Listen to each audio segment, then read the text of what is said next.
Paz do Senhor, irmãos.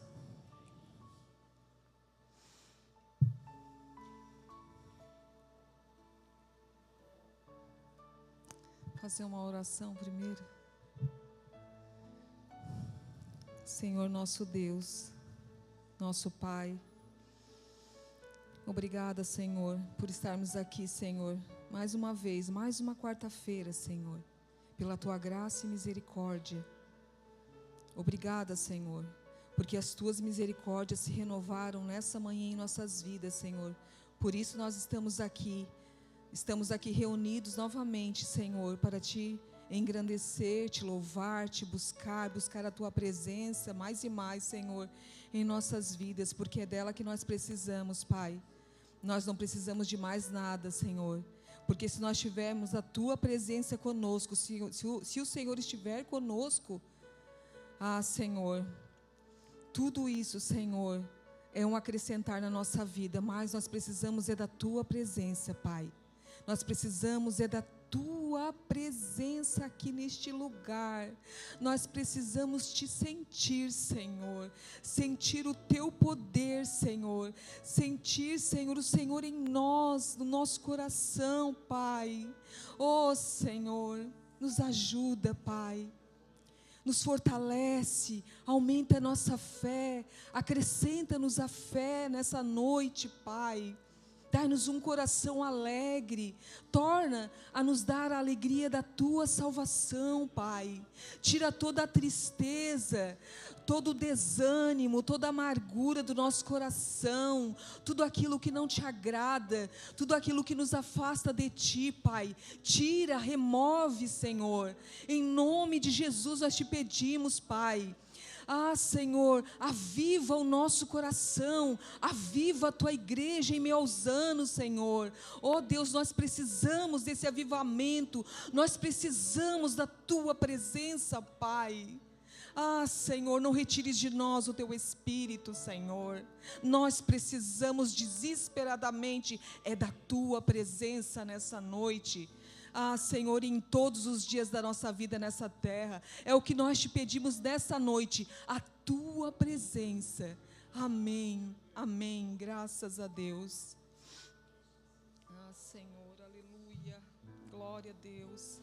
Eu quero ler uma porção da palavra que fica aqui em Lamentações 3. Uma palavra que o Senhor ministrou no meu coração, e Ele tem ministrado no meu coração. E eu creio que vai ministrar no coração dos irmãos também.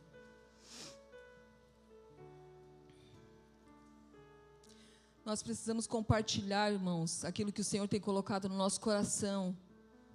Porque muitas vezes ajuda os nossos irmãos. E às vezes a gente se acanha, fica com vergonha, não compartilha. Às vezes até não precisa estar aqui no púlpito, mas nos bancos ali ou lá na frente, às vezes, né? A gente está conversando, compartilha, porque isso é muito importante para nós. Porque às vezes vem aquela palavra, às vezes a gente está desanimado, como uma irmã, a irmã Andréia, a irmã Rosângela, trouxe um hino na terça-feira à tarde. Como aquele hino que ela cantou foi confortante no meu coração, como ele me consolou. Gente, olha, às vezes a gente pensa, eu não vou levar, estou com vergonha, mas não vou falar, estou com vergonha. Não, compartilha. Compartilha, porque Deus, Ele usa a nossa vida. Ele usa, Ele é através da nossa vida que Ele fala, né? Com os nossos irmãos, essa comunhão que nos fortalece. Eu quero ler o 22, 3:22, Lamentações 3:22. O amor do Senhor não tem fim. Suas misericórdias são inesgotáveis. Grande é a sua fidelidade. Suas misericórdias se renovam a cada manhã.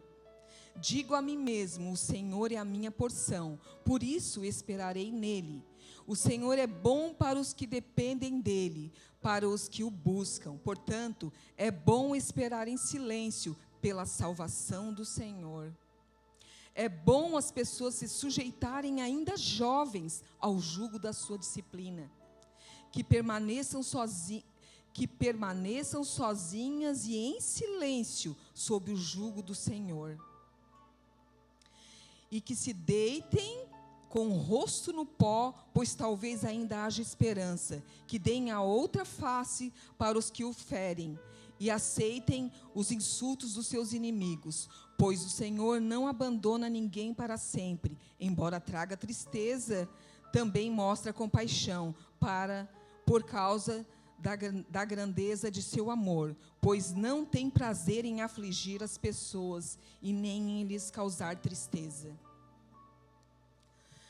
Eu lembrei, quando eu li essa palavra, eu lembrei assim, que bom as pessoas se sujeitarem ainda jovem. Aqui, o Senhor é bom para os que dependem dele, para os que buscam tanto, portanto, é bom esperar em silêncio a salvação do Senhor. É bom as pessoas se sujeitarem ainda jovem ao jugo da sua disciplina. O Senhor, Ele nos disciplina porque Ele nos ama.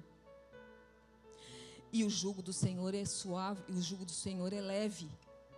Eu entendi que o jugo do Senhor é leve. E muitas vezes nós estamos sobre um jugo que não é leve. É um peso que não é leve. É o jugo do mundo, é o jugo das coisas que acontecem, né? As esferas, as coisas, né? As espirituais, aquilo ali vai acumulando no nosso, né? Só que Deus disse que nós temos que lançar sobre Ele toda a nossa ansiedade. Lançar sobre Ele o jugo dele é leve. Se nós entregarmos tudo a Ele, vai se tornar leve. Mas muitas vezes a gente não lança sobre Ele a nossa ansiedade. E Deus ministrou no meu coração que Ele falou assim, que deem que deem a outra face para os que te ferem, né? Que deem a outra face para os que te ferem e aceitem os insultos dos seus inimigos. Muitas vezes a gente não aceita os insultos. Então, que Deus disse, aprendei de mim, porque sou manso e humilde de coração, encontrarei descanso para as vossas almas. Nós não descansamos, sabe por quê? Porque às vezes a gente não perdoa, porque às vezes a gente leva para casa as coisas que não é para levar. Que deem a outra face para os que te ferem. E às vezes a gente não perdoa, né? Igual a irmã também pregou, a irmã Márcia pregou também sobre a gente perdoar também.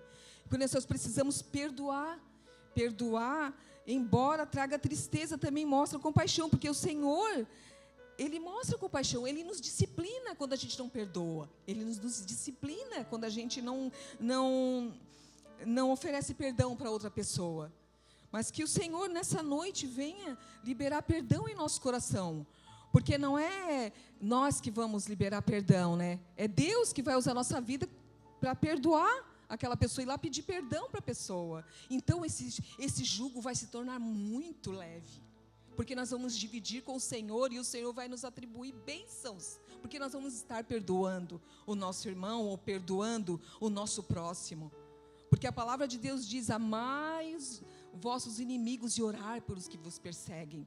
Então nós precisamos cumprir a palavra de Deus para que a gente tenha um jugo suave, o fardo é leve, em nome de Jesus. Essa é a palavra que eu queria compartilhar, já me estendi, porque sempre me estendo, né? Mas, amém, glória a Deus, e que o Senhor ministre em cada coração, como Ele ministrou no meu, e ainda ministra todos os dias. Amém, amém.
Esse é o meu respirar,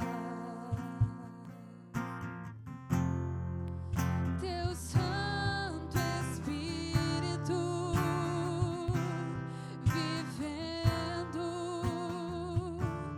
em mim.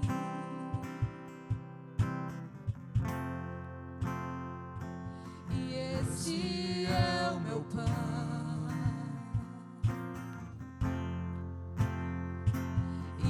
Esse é o meu pão, Tua vontade feita em mim.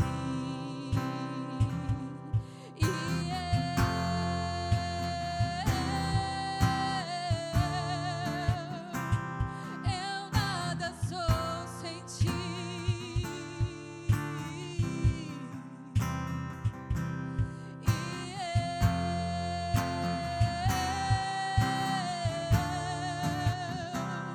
Perdido estou sem Ti. Declare que Ele é o nosso respirar.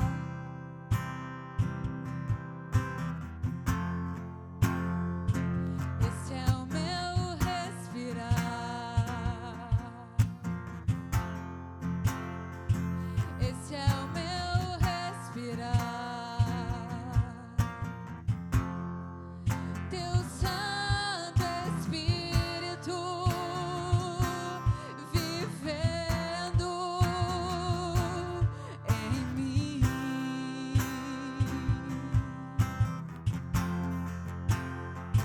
E esse é o meu pão.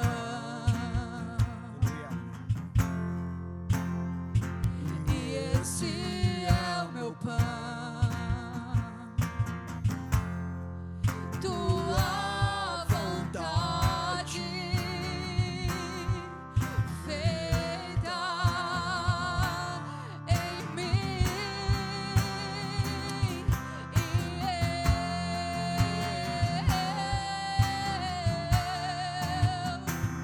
Eu nada sou sem Ti,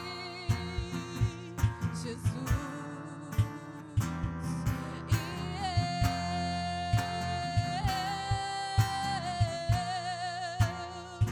Perdido estou sem Ti.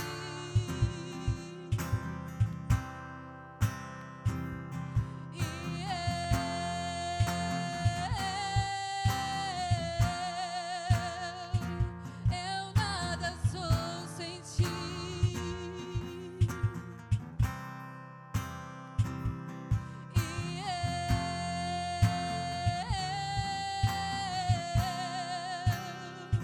Perdido estou sem Ti,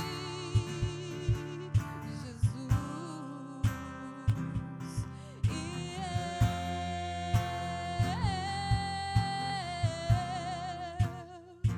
Eu nada sou sem Ti. Não somos nada sem Ti, Jesus.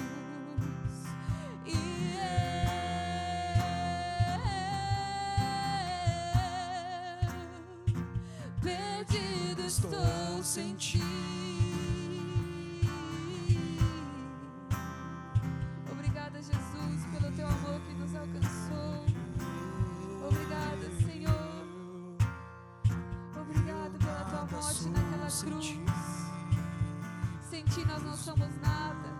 Nós não temos nada. Nós só temos a Ti. Só temos a Ti. Só temos o Teu Espírito. Só temos a Tua presença. Estou sem Ti, Só temos a Ti.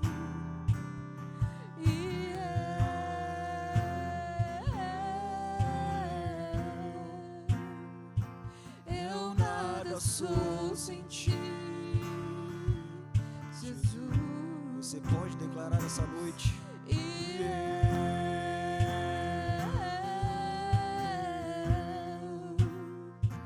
Perdido estou sem Ti. Aleluia. Glórias a Ti, Senhor. Só Tu és santo, digno de louvor e adoração, Senhor. Precisamos de Ti, Senhor Deus. Porque sem Ti, Senhor Deus, não há luz, e você é a luz do mundo, Jesus. E se não seremos como cego, e um cego guiando outro cego, ambos cairão no abismo. Precisamos da luz da Tua palavra, do discernimento do Teu Espírito Santo, Senhor Deus. Jesus, nos protege, nos guia, entra na vida de cada um aqui hoje, Senhor Deus. Que possamos Te louvar em espírito e verdade, Senhor. Nos ajuda, Jesus. Tu és o pão da vida, Senhor. Santo é o Teu nome, Jesus. Santo é o Teu nome, santo é o Teu nome, Senhor. Santo és Tu, Jesus. Te adoramos, Senhor.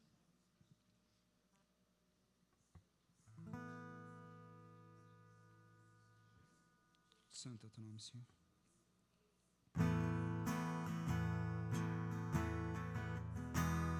Vamos declarar que não há outro como Jesus. Nós Te adoramos, Senhor.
tudo pra mim, tudo pra mim. Alfa e ômega, início e fim, tudo pra mim, tudo pra mim. Alfa e ômega, início e fim, tudo pra mim, Deus, tudo pra mim. Alfa e ômega, início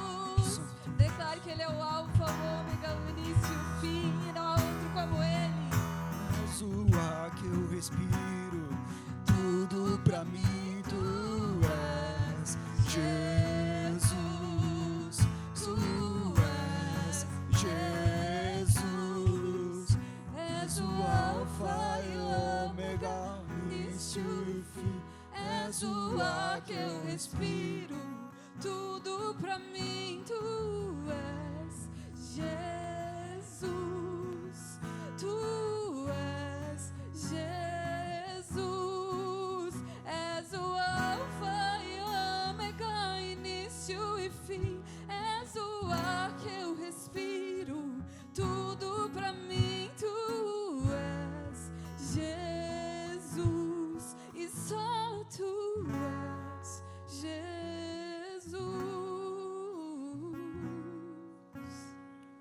Você pode aplaudir ao Senhor nessa noite, porque só Ele é santo, só Ele é digno de louvor, adoração. Assim como os anjos cantam, santo, santo, santo, sem cessar dia e noite. Aleluia. Glorificado seja o teu nome, Senhor Deus, nessa noite, Senhor Deus, para todos sempre, Jesus. Só tu és santo, Senhor Deus.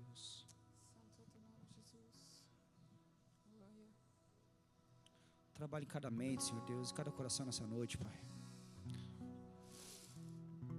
Que possamos, Senhor Deus, te louvar em espírito e verdade, porque é isso que o Senhor verdadeiramente busca, Senhor Deus, os adoradores. Verdadeiramente adoradores não são aqueles que estão na plenitude, mas são aqueles que sabem que são pobres espíritos e que necessitam da presença do Senhor, amém? Esses são os verdadeiros adoradores. Não aqueles que vestem uma capa, mas sim aqueles que se derramam perante o Senhor, sabendo que somos completamente dependentes da sua graça.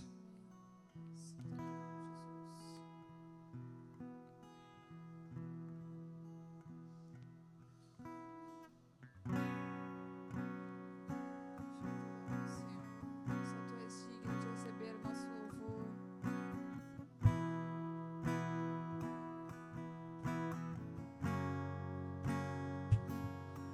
Pai nosso no céu,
Senhor, abençoa, Senhor, a pessoa que vai trazer a palavra nessa noite, Pai.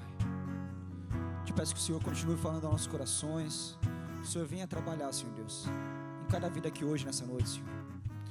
Venha trazer, Senhor Deus, essa palavra, Pai, pois não sabemos o dia de amanhã, Senhor Deus.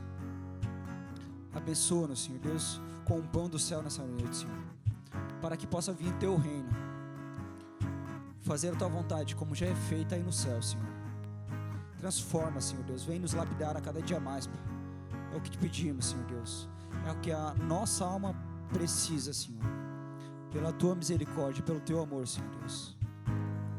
Venha, Senhor, está conosco e abençoa, Senhor Deus, o pregador nessa noite, em nome de Jesus, Senhor Deus, amém.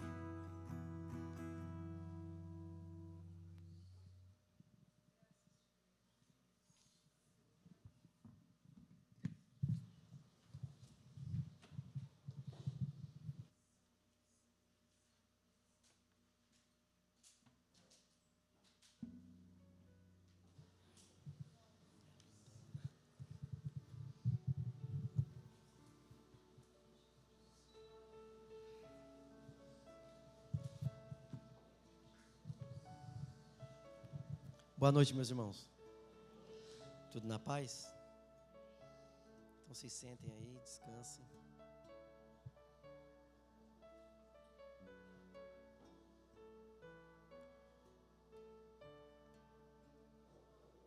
Eu quero... Desliguei o ar que eu estou gripado, bem gripado. Então quero pedir desculpa para vocês se eu tossi e eu me atrapalhar um pouco aqui, tá? Mas já estou melhorando. Eu quero... Posso pedir outro favor? Dá para desligar um pouco essa lâmpada aqui? Que está refletindo bem aqui. E para quem usa óculos é ruim. Deu. Ficou melhor. É chato. Boa noite então, meus irmãos. Vamos continuar com o nosso estudo da carta de 1 Pedro. Então abra suas Bíblias em 1 Pedro, capítulo 1, a partir do verso 1. Nós vamos ler até o verso 12. Na semana retrasada a gente fez a introdução, né, da carta. A gente viu, lembra que a carta que Pedro direcionou a carta justamente para a parte da Ásia, onde Paulo foi impedido de pregar. Muito obrigado, meu irmão.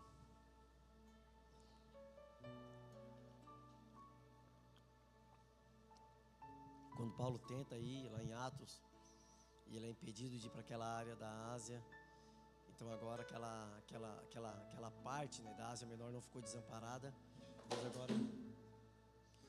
Deus agora dali não cai mais, meu irmão. Dali não passa. Diz que ali está no melhor lugar que ele poderia estar, é ali.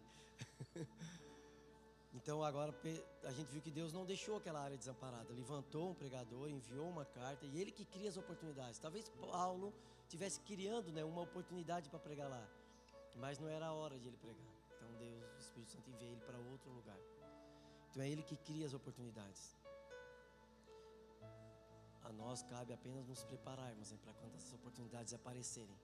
Quantas vezes, meus irmãos, a gente já teve a oportunidade de pregar para alguém do nosso meio e a gente não estava preparado ou não conhecia aquele assunto específico. Portanto, a gente deve estar sempre preparado para dar razão da nossa fé.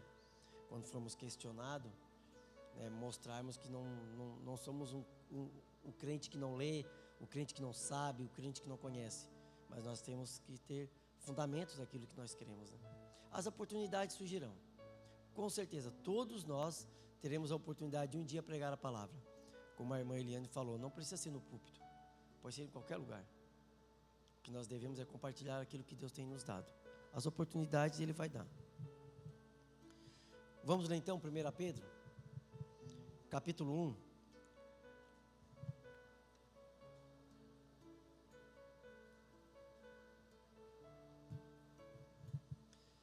Diz assim: Eu, Pedro, apóstolo de Jesus Cristo, escrevo esta carta aos escolhidos que vivem como estrangeiros nas províncias de Ponto, Galácia, Capadócia, Ásia e Bitínia. Deus, o Pai, os conhecia de antemão e os escolheu. E o Espírito os santificou para a obediência e a purificação pelo sangue de Jesus Cristo. Que vocês tenham cada vez mais graça e paz. Todo louvor seja a Deus, o Pai de nosso Senhor Jesus Cristo. Por sua grande misericórdia, Ele nos fez nascer de novo por meio da ressurreição de Jesus Cristo dentre os mortos. Agora temos viva esperança e uma herança imperecível, imarcessível, pura e imaculada, que não muda nem se deteriora, guardada para vocês no céu. Por meio da fé que vocês têm, Deus os protege com seu poder até que recebam essa salvação, pronta para ser revelada nos últimos tempos. Portanto, alegrem-se com isso, ainda que agora, por algum tempo, vocês precisem suportar muitas provações. Elas mostrarão que sua fé é autêntica. Como o fogo prova e purifica o ouro, assim sua fé está sendo experimentada, e ela é muito mais preciosa que o simples ouro. Isso resultará em louvor, glória e honra no dia em que Jesus Cristo for revelado. Embora nunca o tenham visto, vocês o amam. E ainda que não o vejam agora, creem nele e se regozijam com a alegria inexprimível e gloriosa, pois estão alcançando o alvo de sua fé, a sua salvação.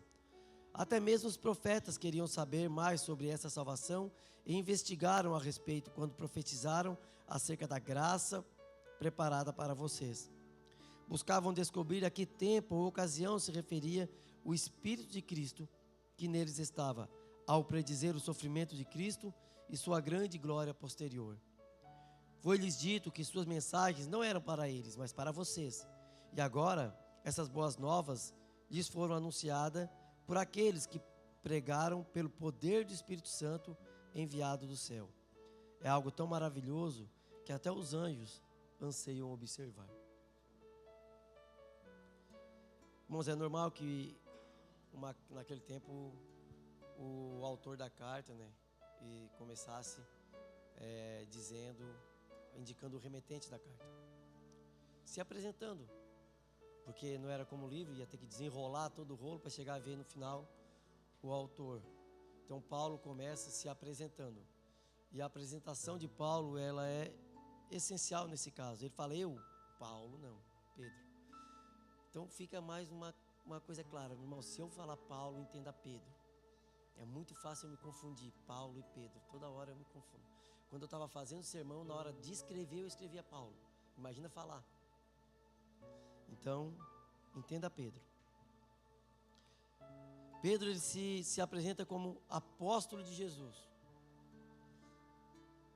O apóstolo, ele é um título, de alguém que é enviado por uma autoridade. De alguém que tem a mesma autoridade de quem o enviou. Ou alguém que carrega uma mensagem. O que Pedro está dizendo é que ele está sendo enviado por uma autoridade maior que ele. E ele vem com a autoridade de quem o envia. Vem trazendo uma mensagem. Seja um apóstolo, é aquele que traz uma mensagem que não é dele. Então, nenhuma igreja e nenhuma pessoa pode intitular alguém de apóstolo. Apóstolo, nós temos os 12 e Paulo. Então, nenhuma igreja pode intitular alguém de apóstolo, porque a igreja não possui uma mensagem.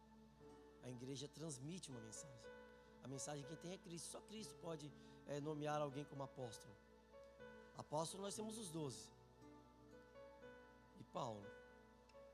Hoje nós temos evangelistas que levam o evangelho, que pregam o evangelho. Então o apóstolo, ele foi levantado por Cristo para pregar, para lançar os fundamentos da igreja.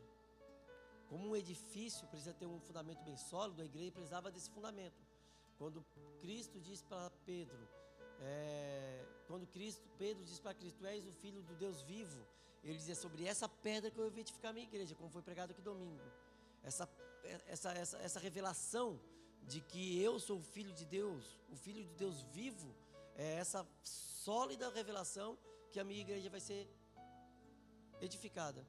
E os apóstolos vieram para lançar esses fundamentos. Agora os evangelistas constroem sobre esse fundamento. Depois de um fundamento estar pronto, meu irmão, não tem mais como construir mais. A gente só pode construir sobre esses fundamentos. Os apóstolos foram levantados por Cristo para lançar os fundamentos da igreja. fundamentos foram lançados, encerra-se o ministério apostólico e agora inicia o ministério da igreja, o ministério evangelístico, onde o evangelho vai ser pregado a todas as nações. Eu posso dizer sem medo de errar, meu irmão. Se você está num lugar onde alguém se titula apóstolo, provavelmente essa pessoa está querendo arrogar mérito para si e não para o evangelho, e não para Cristo. Porque muitos podem dizer assim: mas eu sou apóstolo no sentido como enviado da igreja. Por que não então não se titular evangelista? Por que apóstolo? Por que essa autoridade? Mas Pedro não é qualquer um. Pedro não traz uma mensagem de si. Pedro, ele se apresenta como um enviado de Cristo, que traz uma mensagem de Cristo. E essa mensagem não nasce no coração de Pedro, nasce no coração de Deus. Ela vem desde a eternidade e será pregada até a eternidade. É o evangelho da salvação. E ele fala: escreva essa carta aos escolhidos que vivem como estrangeiros na província de Ponto, Galácia, Capadócia, Ásia e Bitínia. Aos escolhidos ou aos eleitos de Deus. Ele diz que o povo de Deus não tem uma nacionalidade terrena. Eles são forasteiros nessa terra. Ele diz que eles são os eleitos forasteiros. Deus nos saca do mundo, Deus nos extrai do mundo na eleição. Quando Deus nos elege para seu povo, automaticamente Ele muda a nossa nacionalidade, Ele muda a nossa natureza. Ou seja, a partir do momento que Deus os escolheu, que Deus os chamou, que Deus os elegeu, a sua natureza não se encontra mais nesse mundo. A sua natureza agora está no céu. E por mais que nós andamos aqui nesse mundo e conquistamos e trabalhamos, a nossa nacionalidade não está em nenhum planeta, nenhum país desse planeta. Mas Deus nos deu uma outra nacionalidade. E você já viu quando uma pessoa sai do seu país e vai para um outro país e lá nesse país ela prospera?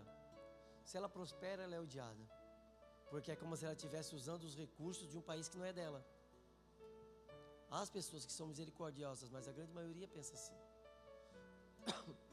E nós, quando prosperamos no mundo no qual nós não somos naturais, é natural que sejamos odiados. É natural que você seja odiado no mundo no qual você não é natural. Você não é mais daqui. Então, se você prospera, você sofre perseguição. Se você não prospera, você sofre perseguição, porque você não é daqui. Você é estrangeiro.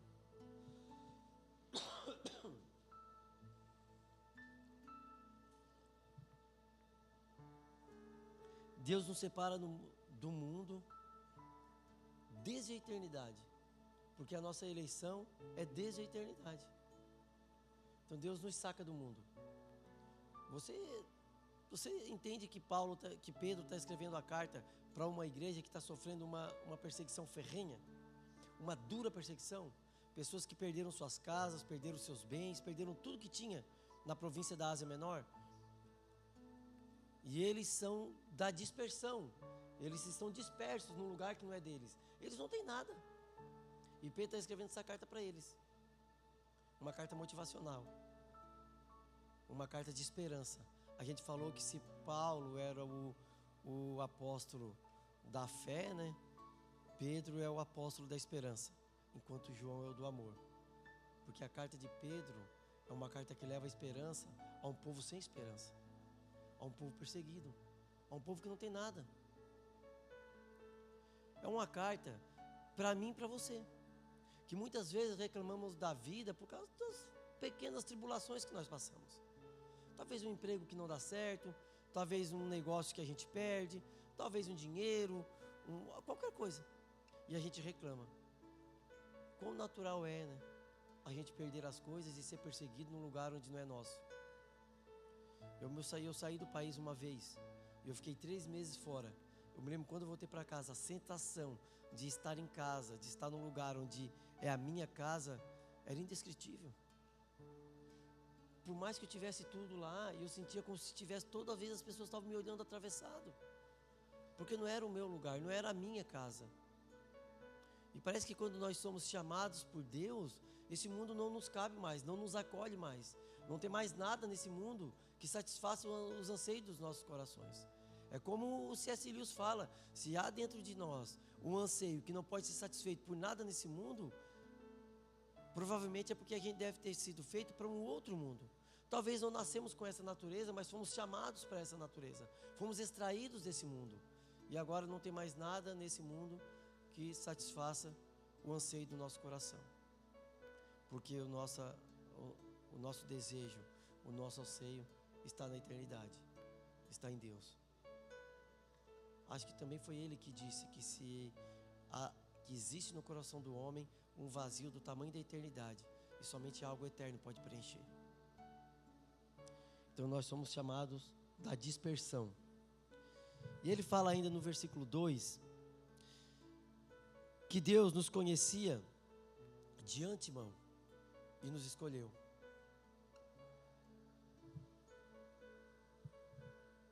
O conhecimento de Deus consiste em todo o plano da salvação.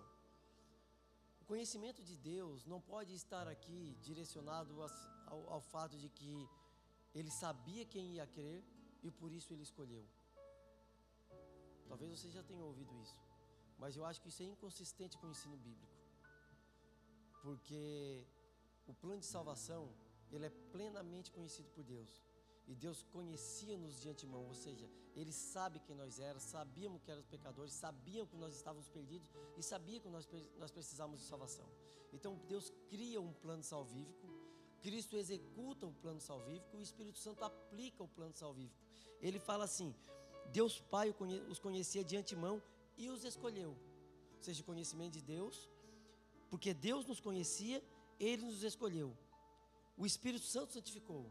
Olha a trindade aqui. O Pai escolhe, ou seja, o Pai planeja e escolhe.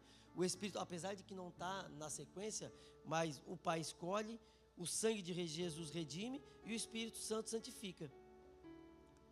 É a obra da salvação. É a obra do Deus triuno. É o Pai, o Filho e o Espírito. Mas você veja bem, que a escolha de Deus precisa estar antes da crença, porque você não creu, Deus não te escolheu porque você creu, mas você creu porque Deus escolheu. Você consegue abrir um texto bíblico para mim, Atos capítulo 13 e versículo 48?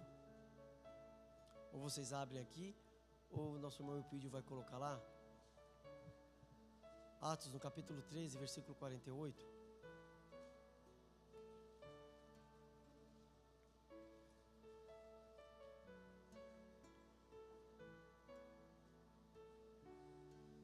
E assim, ouvindo isso, os gentios alegraram-se e bendisseram a palavra do Senhor, ouvindo a pregação de Paulo. E creram todos os que haviam sido designados para a vida eterna. A crença é uma causa da eleição. É porque nós somos eleitos que nós cremos. Nós não somos eleitos porque cremos. Nós cremos porque somos eleitos. Nós estávamos mortos em nossos pecados e delitos. E Deus nos chamou para a vida eterna. Cristo falou que ninguém pode vir a Ele se o Pai não enviar. Ele, aqueles que vier, de maneira nenhuma Ele lançará fora. Ou seja, o que Pedro está dizendo é que apesar de essas pessoas estarem sendo perseguidas, para eles, para mim e para você, que apesar de nós estarmos sendo perseguidos, apesar de a vida não ser um mar de rosas como a gente às vezes imagina, apesar de o nosso plano não acontecer muitas vezes como nós planejamos, apesar de os anseios dos nossos corações não serem satisfeitos nesse mundo, apesar disso, Deus nos escolheu. Apesar disso, Deus nos salvou. Nós somos eleitos em Deus. Ele escolheu nos salvar. Ele nos amou apesar de o mundo nos odiar. Ele nos prometeu algo muito maior do que qualquer coisa que o mundo possa nos oferecer. Foi Deus que nos encontrou. Nós não encontramos Ele. Uma pessoa morta não encontra ninguém. Nós estávamos mortos em nossos pecados e delitos, satisfeitos em pecar, se banhando no lamaçal de pecados, felizes porque estávamos lá. Deus abriu os nossos olhos, Deus soprou um fôlego de vida em nossos corações, em nossas narinas e nos trouxe para a vida. E nós, apesar de tudo isso, devemos nos regozijar. E ele continua: que vocês tenham cada vez mais graça e paz. Porque graça e paz precisam caminhar juntos. Porque a paz também é uma consequência da graça. Essa paz, ele não está falando daquele estado de espírito. Não é um estado de espírito, mas uma condição. A paz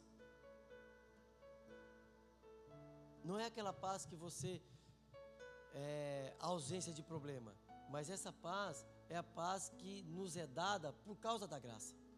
Por causa da graça, agora você não vive mais inimizade com Deus.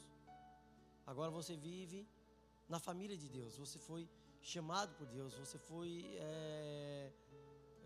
adotado por Deus. Então agora você vive em paz com Deus. Nós não somos mais inimigos de Deus. E Ele fala que a graça e a paz sejam multiplicadas na sua vida. Que você seja cada vez mais alcançado e que essa amizade com Deus seja cada vez multiplicada, cada vez mais. Ou seja, que o nosso relacionamento com Deus seja cada vez mais íntimo. E a paz que excede todo entendimento flui desse relacionamento. A nossa paz, ela não vem de uma vida sem problema, mas de nós sermos amigos de Deus, de nós termos sido alcançados por Deus. Por que ele está falando isso, meus irmãos? Porque as pessoas que estavam lendo essa carta não tinham um pingo de paz, eram ameaçadas de morte todos os dias, viviam escondidas. Se quisesse se reunir, era às sombras, era de noite. Então como que a paz vai ser multiplicada se eles não experimentavam essa paz, no sentido de que ausência de problemas? O que ele está falando é que apesar do problema, a paz que vocês têm com Deus excede todo o entendimento. Vocês não precisam não ter problemas para ter paz. A amizade que vocês têm com Deus, o fato de vocês terem sido alcançados por Deus é o suficiente para que vocês enfrentem todo tipo de dificuldade. A paz não é o estado de espírito, mas o estado de reconciliação com Deus. Porque Ele nos escolheu desde a eternidade, porque Ele nos conhecia, porque Ele nos chamou, porque o Cristo derramou seu sangue por nós e nos redimiu, porque o Espírito Santo aplica, nos santifica. Nós podemos ter paz com Deus, nós podemos viver essa amizade com Deus, nós podemos fazer parte da família de Deus, nós podemos ser filhos de Deus, ser chamados filhos de Deus. Isso é maior do que qualquer coisa que nós possamos experimentar nesse mundo. Talvez essa palavra tenha sido muito útil naquela época, e talvez você esteja pensando que nós não enfrentamos esse tipo de perseguição, mas a perseguição ainda existe. Nós somos uma igreja perseguida. Apesar de que não enfrentamos uma perseguição física, nós enfrentamos uma perseguição ideológica. Eu nunca tive tanta dificuldade de falar de Jesus para os adolescentes que estão nas universidades, para minha filha que está em casa. A mente dela está predisposta a confrontar o Evangelho, a confrontar a fé, por causa da perseguição ideológica que ela enfrenta lá fora. Nós estávamos num encontro de homens na sexta-feira e nós falamos sobre isso, que às vezes nós queremos colocar sobre os ombros de nossos filhos a responsabilidade que nós temos agora, mas nós temos um grau de maturidade que eles não têm.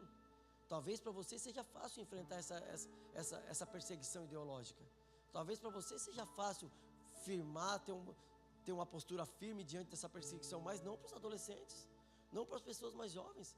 A perseguição é tão dura, é tão ferrenha quanto era naquela época, e talvez pior, porque agora é uma perseguição velada.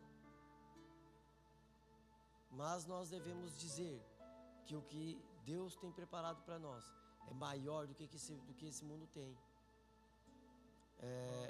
A esperança que nos é proposta, a herança que nos está guardada é maior do que qualquer coisa que esse mundo tem para nos oferecer. A salvação é o bem maior que Deus nos deu.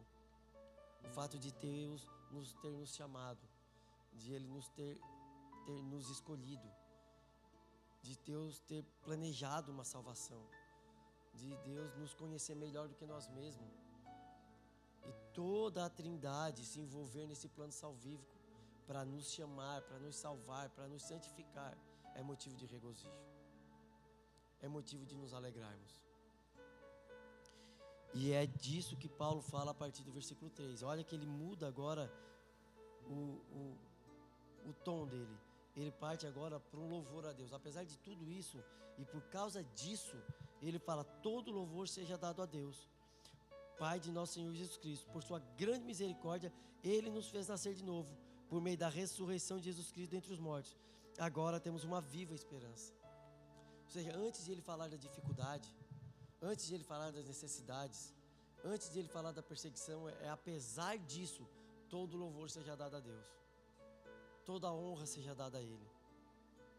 Ele começa com a carta em si, a exposição da carta em si, começa no versículo 3.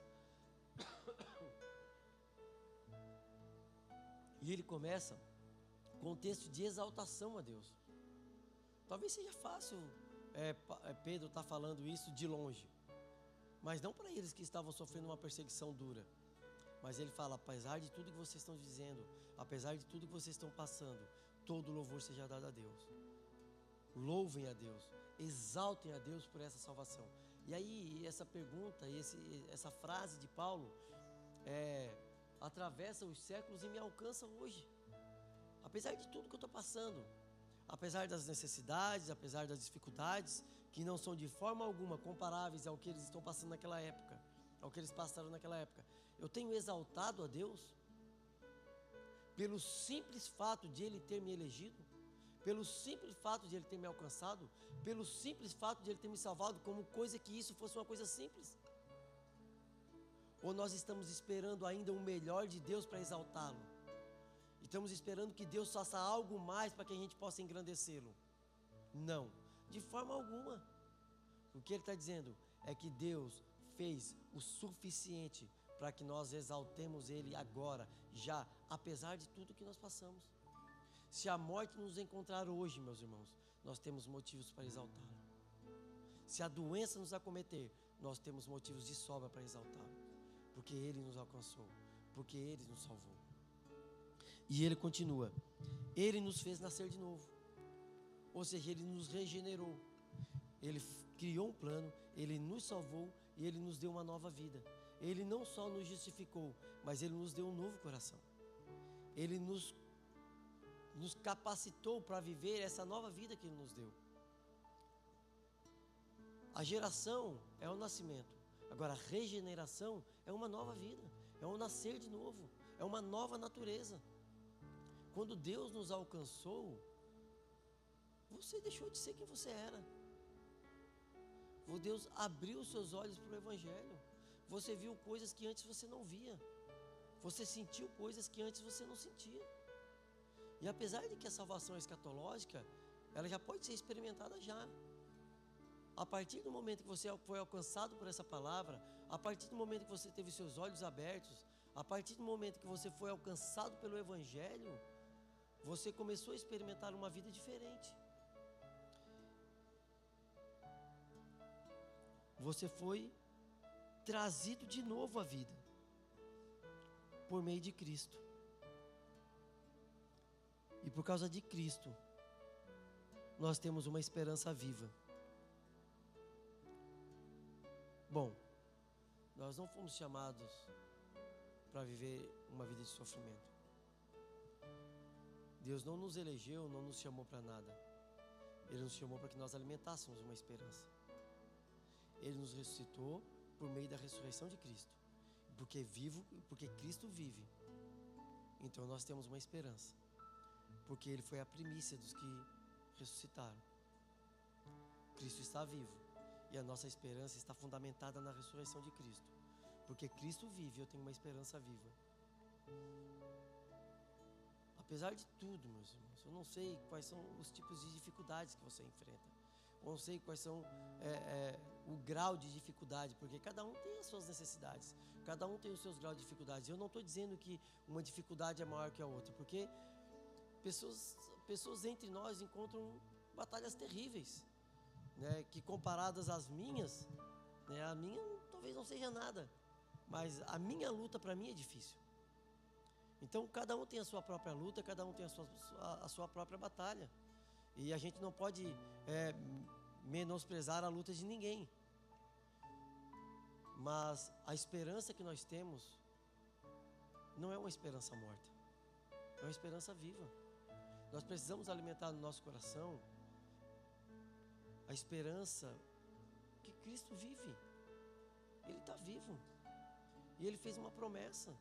E porque Cristo vive, nós podemos ter uma esperança. Nós não vivemos perdidos nesse mundo, dispersos, como estrangeiros, esperando a morte chegar e para se livrar desse sofrimento. Não. Há pessoas que vivem assim, esperando que a morte chegue para se livrar de tudo.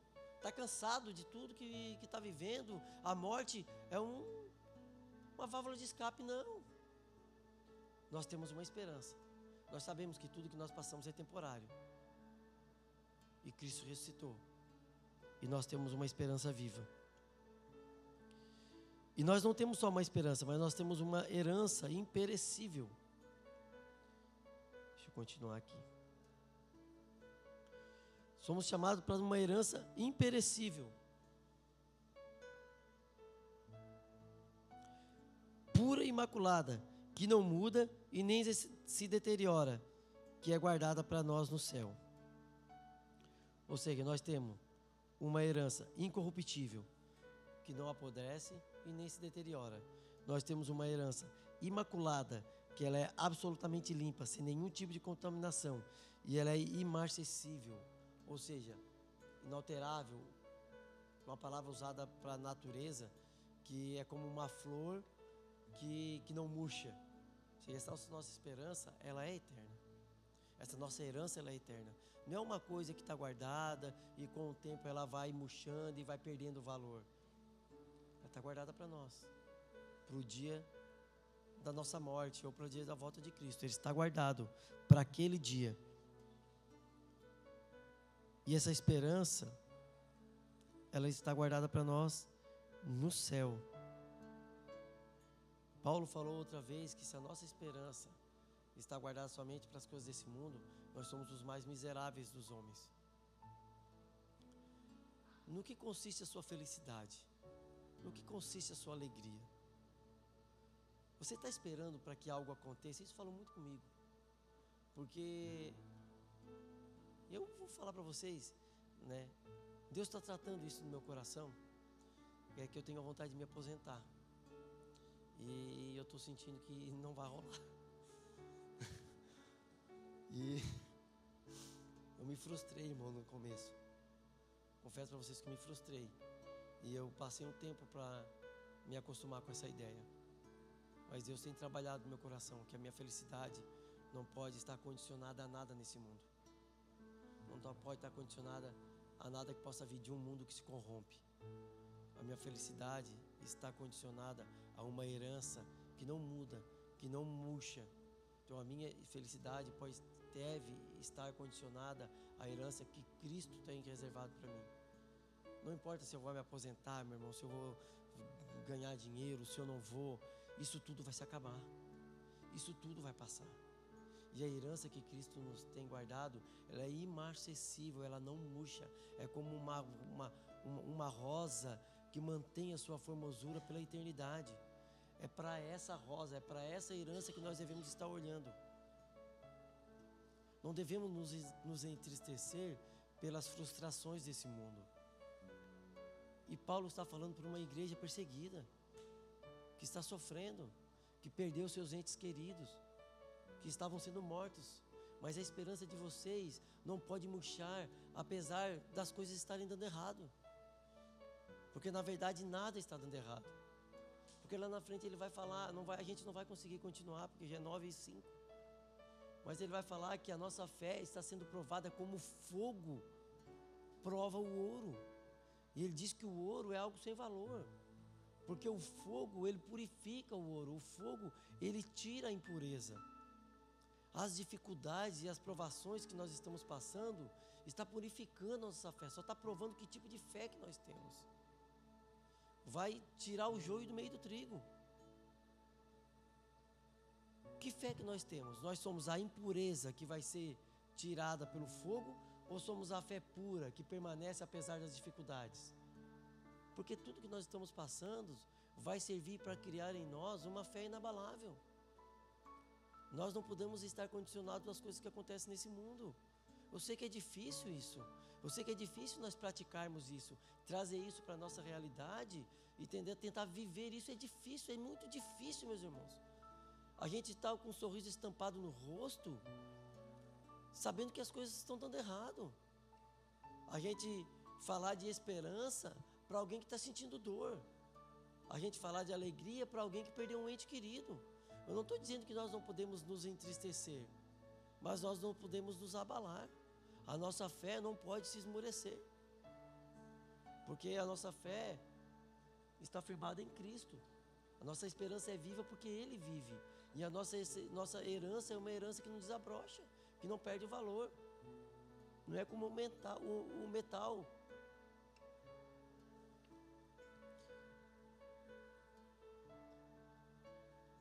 E ele fala o seguinte, para a gente encerrar, e a gente continua no versículo 6.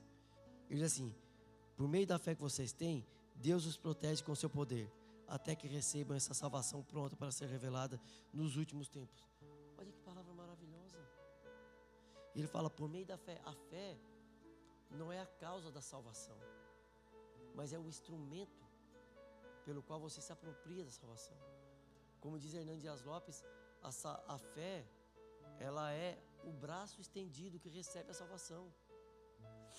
Mas olha o que ele diz: a salvação, ela não está segura por causa da minha força, ela não está segura por causa da minha constância, ela está segura porque Deus os protege. Ele fala: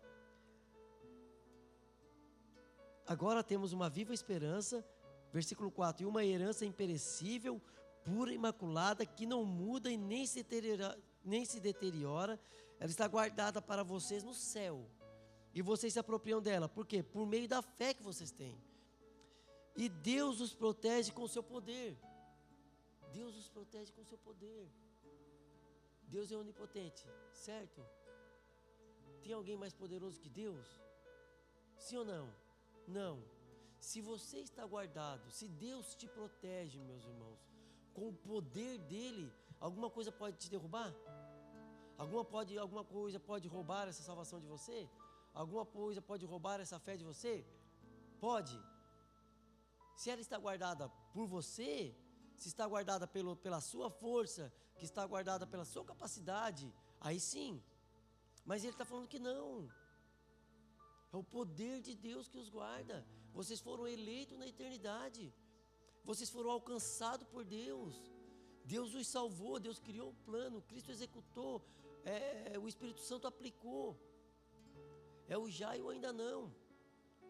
Nós fomos salvos na justificação, estamos sendo salvos no processo de santificação e seremos salvos na glorificação. Todo o processo é de pleno conhecimento de Deus. Ele nos conhecia, e porque Ele nos conhecia, Ele nos elegeu, e Ele nos elegeu para nos salvar. A vontade de Deus pode ser frustrada? Sim ou não? Não. Se Deus quis fazer isso, sem ter visto nada em nós, nada que o motivasse, a motivação para nós sermos salvos nasceu no coração de Deus. Desde a eternidade, é Ele que nos guarda com seu eterno poder. Podemos confiar em Deus, colocar nele, somente nele, toda a confiança da nossa salvação. E isso não quer dizer que nós somos chamados, somos eleitos, somos salvos para viver uma vida desregrada, de forma alguma. Muito pelo contrário, eu queria terminar até o versículo 12 hoje, não vai dar, mas no versículo 13, ele continua: somos chamados para uma vida de santidade. A eleição, a salvação, o ser guardado pelo poder de Deus, longe de ser uma motivação para viver uma vida desregrada, mas é uma motivação para vivermos confiante em Deus, confiarmos na salvação. Você não precisa desanimar, como um colega meu que uma vez falou para mim: eu não vou para a igreja porque eu desisti. Como assim? Porque eu já fiz de tudo para ir para o céu, ele falou, mas não consigo. Não tem como, vocês são loucos, porque eu começo hoje e amanhã eu erro de novo, aí eu começo de novo e depois eu erro de novo, aí eu começo a desistir. Isso aí não é para mim. Ele entendeu que a salvação dependia da obra dele e ele desistiu de ser salvo, meu irmão. Simplesmente jogou as cordas. Porque ele entendeu que aquilo não era para ele. Porque ele achou que ele tentava e não conseguia, tentava e não conseguia, ele entendeu. Deus não quer que eu seja salvo. Por que eu não consigo? Está além das minhas forças. E ele estava certo. A salvação estava aquém das forças dele. Ele não conseguia cumprir com todos os rituais impostos. Precisava ele voltar seus olhos para Cristo. Entender que a salvação não provém das suas obras, mas as obras são consequências dela. Precisava ele entender que todos nós pecamos, mas o nosso pecado não faz Deus virar as costas para nós, mas é nós que viramos as costas para Deus. Quando Deus foi falar com Adão depois que ele pecou, não foi Deus que faltou ao encontro. Apesar de Adão ter pecado, Deus estava lá. Foi Adão que não foi. Foi ele que se sentiu envergonhado. Foi ele que achou, e agora, como é que eu vou olhar para Deus? Nós somos motivados a continuar firmes, a continuar prosseguindo, porque Deus nos salvou porque Ele quis. Deus nos protege porque Ele quis. Deus nos guarda porque Ele quer. E por causa disso nós vamos viver uma vida de santidade. Deus os protege, Deus nos protege com o seu eterno poder, até que receba essa salvação, que está prontinha, não tem mais nada a ser feito, é uma obra completa para ser revelada nos últimos tempos, ou seja, quando Cristo voltar, quando Ele vier em glória e vier nos receber na glória. Que Deus abençoe a vida de cada um de vocês, que vocês possam com essa palavra, irmão, sair mais motivados a prosseguir, a continuar, a persistir em Cristo, a continuar a nossa caminhada com Deus. Não desista por causa das dificuldades que você tem e as que ainda vão vir, porque vão vir. Como o irmão Luciano pregou aquela vez, quando chegar os dias maus, não é se, é quando, porque vão vir. Vai vir dificuldade, meu irmão, vai vir perseguição. São tantas coisas pesadas e fortes que vão vir para confrontar a sua fé. Mas olhe para Cristo, Ele é o autor, Ele é o consumador da nossa fé. É Ele que nos salva, é Ele que nos guarda. Ele tem poder para isso, confia nele. Se for preciso morrer por isso, morra. Mas principalmente, viva por essa fé. Não jogue as cordas, não se entregue. Amém? Que Deus abençoe cada um de vocês.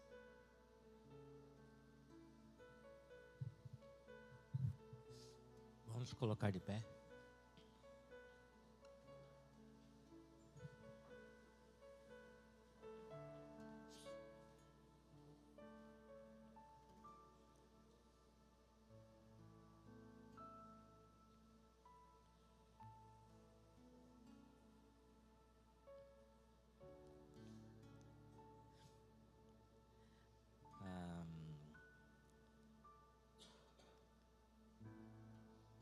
Não perca a alegria da salvação. Não perca a alegria do bem maior que Deus deu para nós. Não fique esperando o melhor de Deus para a sua vida, porque o melhor dele Ele já deu para você, sabia? Se você estiver esperando o melhor de Deus, você estará pensando que Jesus não foi bom o suficiente para você. Então, vive essa alegria na sua vida. E uma coisa, não entristeça o Espírito Santo de Deus, tá? Nós somos bons em entristecer o Espírito Santo de Deus. Depois de uma palavra como essa, e entender o que Deus fez por nós, saia daqui, Senhor, não me deixe entristecer o teu Espírito, porque os que mais, aqueles que Deus chamou e Deus amou e estava morto e Deus resgatou, às vezes faz, sabe o que é? Entristecer o Espírito Santo de Deus. Ele te ressuscitou em Cristo Jesus. Então, viva essa ressurreição. Que Ele possa olhar para nós e dizer assim, ó, esses são os meus filhos amados em que eu me alegro. Imitadores de Cristo são esses que Deus olha e diz: esses são os meus filhos amados, que eu me alegro. Não são aqueles que Ele olha assim: esse é o meu filho que eu amo, mas que eu me entristeço. Me entristeço porque às vezes tomo atitudes que não era para tomar. Falam coisas que não era para falar. Lembra que nós pregamos aqui domingo passado? Paulo falando para crente. Para crente, irmão. Que tinham palavras torpes na boca. Palavras torpes. Gananciosos. Não eram generosos. Falando para crente: ei, para de entristecer o Espírito Santo de Deus. Porque o melhor Ele já nos deu. E vamos viver esse melhor para Deus. Vamos ser uma igreja em que as pessoas possam olhar e ver que é uma igreja que dá bom testemunho. Não só um ou outro que dá bom testemunho, mas todos dão bom testemunho.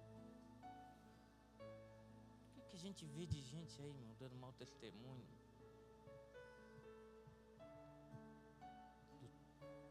Fazendo de tudo para dificultar ainda mais a pregação do Evangelho, que já é tão difícil às vezes a gente pregar em meio a esse mundo que jaz no maligno. Difícil pregar esperança para quem está no fundo do poço. Pregar vida para quem está com a vida arrasada, enfrentando batalhas, enfermidades e tantas coisas difíceis.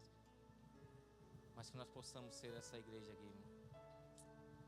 Vai lutar com todas as formas para alegrar o Espírito Santo que habita em nós, amém? Obrigado, Senhor, pela Tua palavra, que às vezes, Senhor, somos tão orgulhosos para entender que o Senhor já fez tudo por nós, nós não fizemos nada, Senhor. E às vezes, depois do Senhor ter feito tudo e tu nos ter garantido isso, que o Senhor nos sustentaria, nós ainda queremos fazer ainda algo mais para achar que nós podemos fazer algo mais. Sem o Senhor nós nada podemos fazer, Espírito Santo. Ajuda-nos, Senhor. Ajuda-nos, Senhor, nessa caminhada para vivermos tudo aquilo que o Senhor tem para nós. Temos uma igreja que venha dar testemunho na cidade, que seja uma igreja que as pessoas olhem e realmente possam ver a luz de Cristo em nossas vidas, Senhor. Ajuda-nos, Senhor, em nome de Jesus. Te damos graças, Senhor, porque o Senhor tem nos açoitado, porque o Senhor nos ama. E que nós possamos viver a vida que o Senhor tem para nós. Que o Deus de toda graça, que em Cristo Jesus nos chamou para a sua eterna glória, depois de termos sofrido um pouco, Ele mesmo nos há de aperfeiçoar, firmar, fortalecer e fundamentar em Cristo Jesus. Amém?